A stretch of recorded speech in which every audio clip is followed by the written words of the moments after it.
Assalamualaikum warahmatullahi wabarakatuh.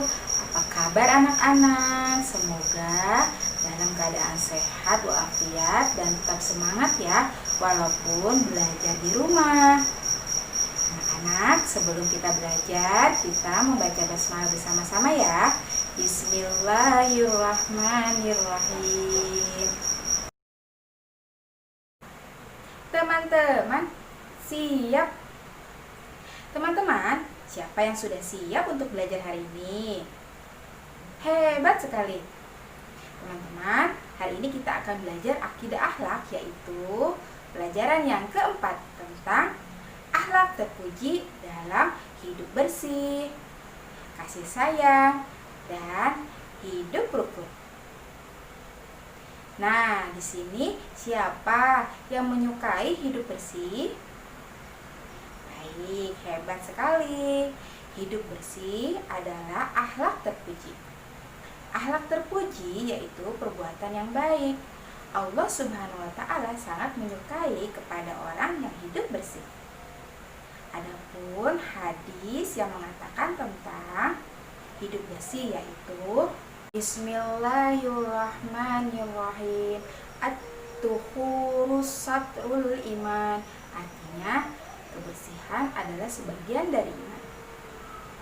Nah, maka dari itu kita harus rajin membersihkan diri, karena Allah Subhanahu wa Ta'ala sangat menyukai orang-orang yang bersih. Contohnya, kebersihan itu ada 3. Yang pertama ada kebersihan badan, ada kebersihan pakaian, juga ada kebersihan lingkungan. Yang pertama, kebersihan badan.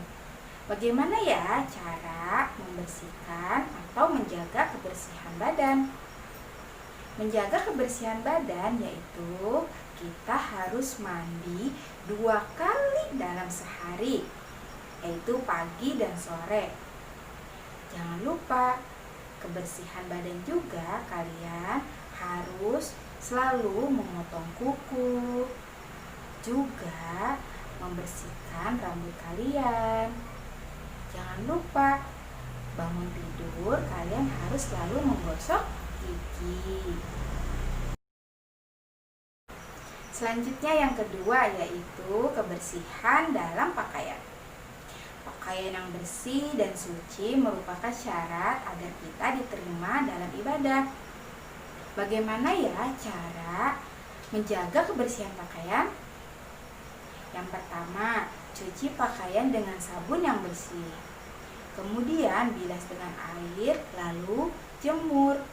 Agar rapi, pakaian disetrika supaya terhindar dari kuman. Yang ketiga yaitu kebersihan lingkungan.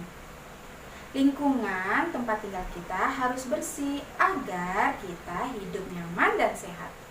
Bagaimana ya cara menjaga kebersihan lingkungan?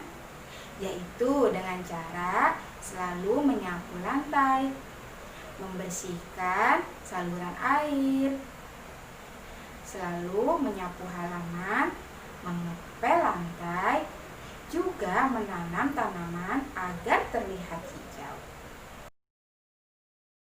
Baik anak-anak ibu yang soleh dan soleha, selanjutnya kita akan belajar tentang kasih sayang. Allah Subhanahu wa Ta'ala Maha Penyayang, maka dari itu kita sebagai umat manusia harus saling menyayangi. Jika kita saling menyayangi, maka kita akan disayang oleh Allah Subhanahu wa Ta'ala. Kepada siapa saja kita harus saling menyayangi? Yang pertama, kita kasih sayang kepada anggota keluarga. Yang kedua, kasih sayang kepada sesama teman. Yang ketiga, kasih sayang kepada yang lebih tua. Dan yang keempat, kasih sayang kepada yang lebih muda. Kasih sayang kepada anggota keluarga. Kita harus menyayangi kepada anggota keluarga kita. Bagaimana ya cara menyayangi anggota keluarga kita? Yang pertama, kita harus menurut kepada ayah dan ibu. Yang kedua, kita tidak boleh membantah apa perintah orang tua kita. Selanjutnya, kasih sayang sesama teman. itu bagaimana ya cara menyayangi kepada sesama teman? Satu, kalian tidak boleh bertengkar. Yang kedua, kalian harus saling membantu jika ada kesulitan. Selanjutnya yang ketiga, kasih sayang kepada yang lebih tua. Bagaimana ya cara menyayangi kepada sesama orang yang lebih tua? Yang pertama yaitu kita harus saling menghormati. Yang kedua, kita harus berkata yang sopan. Selanjutnya yang terakhir, kasih sayang kepada yang lebih muda. Siapa di sini yang memiliki adik? Siapa yang selalu menjaga adik ketika orang tua kalian sedang sibuk? Nah, kalian harus tahu ya bagaimana cara menyayangi kepada orang yang lebih muda. Satu, kalian tidak boleh mengganggunya. Yang kedua, kalian harus membantu jika ada kesulitan. Baik anak-anak ibu yang soleh dan soleha, selanjutnya kita akan belajar tentang hidup rukun. Apa itu hidup rukun? Hidup rukun berarti hidup damai, tidak saling bertengkar, tidak saling bermusuhan, juga tidak saling membenci. Kita sebagai umat muslim harus saling hidup rukun. Nah, di mana saja ya kita harus saling hidup rukun? Yang pertama, hidup rukun di lingkungan keluarga. Yang kedua, hidup rukun di lingkungan sekolah. Dan yang ketiga, hidup rukun di lingkungan masyarakat.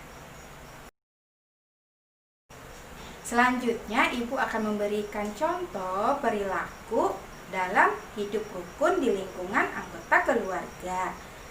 Keluarga inti terdiri dari ayah, ibu, adik, dan kakak. Nasihat ayah dan ibu kita harus patuh. Kepada kakak kita harus saling hormat. Dan kepada adik kita harus saling menyayangi. Selanjutnya, Ibu akan memberikan contoh perilaku hidup rukun di lingkungan sekolah. Guru adalah orang tua kita di sekolah. Ketika guru sedang menerangkan, kita harus mendengarkan. Nah, kepada teman juga kita harus saling menyayangi, tidak boleh bertengkar, agar kita hidup rukun dengan guru dan teman-teman kita di sekolah. Selanjutnya yang terakhir yaitu hidup rukun di lingkungan masyarakat. Dengan tetangga kita harus saling menghormati, kita tidak boleh mengganggu. Nah, maka dari itu kita harus berbuat baik kepada tetangga. Jika kita berbuat baik kepada tetangga, maka kita akan hidup rukun di lingkungan masyarakat. Baik anak-anak ibu yang soleh dan soleha, tadi ibu sudah menjelaskan tentang akhlak terpuji, yaitu hidup bersih, kasih sayang, dan hidup rukun. Jangan lupa ya belajar selalu di rumah, tetap semangat walaupun belajar di rumah. Jangan lupa ikuti nasihat kedua orang tua kalian. Sampai di sini ya pembelajaran kita hari ini. Sampai berjumpa di pertemuan selanjutnya. Wassalamualaikum warahmatullahi wabarakatuh.